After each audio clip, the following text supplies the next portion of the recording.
Hello viewers, welcome to movie updates and explain YouTube channel. Director Prashanth Varma. Movie లవర్స్కు ఈయన పేరు తెలియకుండా ఉండిండదేమో, ఆ రేంజ్లో క్రేజ్ సంపాదించుకున్నాడు. అవి సినిమాతో 2018లో డైరెక్టర్గా పరిచయం అయ్యి మంచి కాన్సెప్ట్తో మంచి హిట్ మూవీ అందుకున్నాడు. దాని తర్వాత మన రాజశేఖర్ గారితో కల్కి మూవీని 2019లో తీసి ఒక బ్లాక్ బస్టర్ హిట్ను కూడా తెచ్చుకున్నాడు. తర్వాత తెలుగులో మొట్టమొదటిసారి జాంబీస్తో ఒక సినిమా తీసి జాంబిరెడ్డి ఫిలింతో బ్లాక్ బస్టర్ హిట్ ఇచ్చాడు. దాంతో హీరో తేజ సజ్జకు కూడా మంచి పేరు వచ్చింది. ఇక దాని తర్వాత హనుమాన్ అనే పాన్ ఇండియా మూవీతో 2024లో ఒక వరల్డ్ వండర్ క్రియేట్ చేశాడు.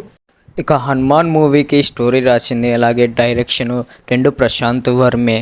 ఈ సినిమాకి 25 కోట్లు బడ్జెట్ ఖర్చు అయితే బాక్సాఫీస్ వద్ద 350 కోట్లు కలెక్ట్ చేసింది. ఎవ్వరూ ఊహించని విధంగా ఓ పాన్ ఇండియా రేంజ్లో సినిమా ఆడింది. ఇక తేజ సజ్జా లైఫ్లో ఒక స్టార్గా ఎదగడానికి ఈ సినిమా చాలా హెల్ప్ అయింది.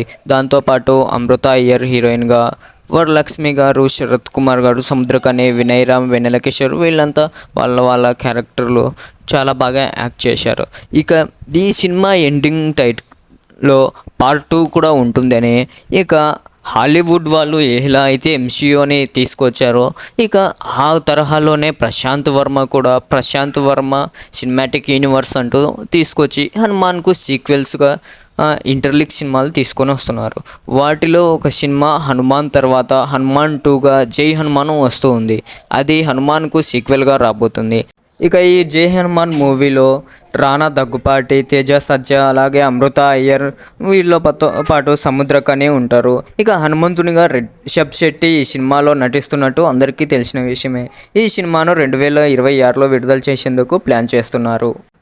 ఇక ఈ ప్రశాంత్ వర్మ సినిమాటిక్ యూనివర్స్లో 3వ పార్టుగా రానున్న సినిమా మూవీ నేమ్ మహాకాళి అని ముందుగానే టైటిల్ అనౌన్స్ చేశారు. ఫీమేల్ సూపర్ హీరో చిత్రంగా ఈ సినిమా రెడీ కానుంది. దీనికి ప్రశాంత్ వర్మ స్టోరీ ఇవ్వంగా పూజా అపర్ణ డైరెక్షన్ వహిస్తున్నారని అనౌన్స్ చేశారు. తాజాగా దీనికి సంబంధించిన ఒక అప్డేటు డైరెక్టర్ పంచుకున్నారు. ఇందులో బాలీవుడ్ నటుడు అక్షయ్ ఖన్నా శుక్రాచార్యుడిగా నటిస్తున్నట్లు తెలిపారు. దేవతల నీడలో కాంతివంతమైన తిరుగుబాటు జ్వాలగా ఎదిగిన శుక్రాచార్యుడు అంటూ ఓ పోస్టర్ను పంచుకున్నారు డైరెక్టర్ గారు. ఇక ఈ సినిమాలో కాళికాదేవి గురించి చూపిస్తారు అనేసి టైటిల్ని బట్టి అర్థమైపోతుంది. ఇక డైరెక్టర్ ప్రశాంత్ వర్మ గారు మాట్లాడుతూ, మా యూనివర్స్కు కొత్త శక్తి జోడైంది. అత్యంత భయంకరమైన చెడుపై యుద్ధం చేయడానికి కాళికాదేవి స్వరూపం రానుంది. సూపర్ హీరోలు ఎలా ఉంటారో ఈ సినిమాలో చూపించబోతున్నాం అనేసి ఆయన అన్నారు. ఇక ఈ యూనివర్స్లో భాగంగానే అధీరా సినిమాను కూడా ప్రకటించారు. ఎస్జే సూర్య, కళ్యాణ్ దాసరి మెయిన్ క్యారెక్టర్లుగా నటిస్తారని చెప్పారు. ఈ సూపర్ హీరో సినిమాకు శరణ్ కోపిశెట్టి డైరెక్షన్ చేస్తారు అనేసి అనౌన్స్ చేశారు.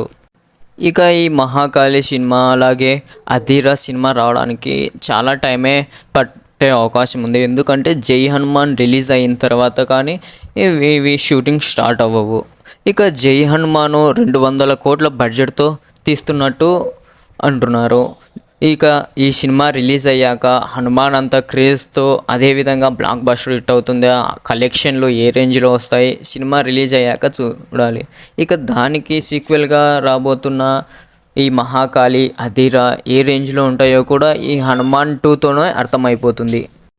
ఇక ఇప్పటి వరకు ప్రశాంత్ వర్మ గారు తీసిన ఏ సినిమా కూడా ఫ్లాప్ అవ్వలేదు. ఆయన డైరెక్ట్ చేసిన అవి అయితేనేమి, జాంబిరెడ్డి అయితేనేమి, అలాగే రాజశేఖర్ గారి కల్కి మూవీ అయితేనేమి, ఇప్పుడు వచ్చిన హనుమాను ఇవి ఏవి ఫ్లాప్ కాలేదు. మంచి కలెక్షన్లోనే రాబట్టాయి. ఇక రాబోతున్న జై హనుమాను అలాగే మహాకాళి, అధిరా ఈ సినిమాలు కొన్ని ఆయన డైరెక్షన్ చేయకుండా స్టోరీ ఆయన్నే రాస్తున్నారు. ఇక ఆయన సినిమాటిక్ యూనివర్స్లోనే వస్తున్నందువల్ల ఇక ఆయన సినిమాలుగానే అంచనా వేసుకోవాలి. ఇక ఈ సినిమాలు ఎంత రాబట్టగలుగుతాయి, ఈ సినిమాటిక్ యూనివర్స్లో హిట్లతోనే వెళ్తాడా, అలాగే ముందుకి ఏమన్నా ఫ్లాప్లు ఎదుర్కొంటాడా అనేది వేచి చూడాలి.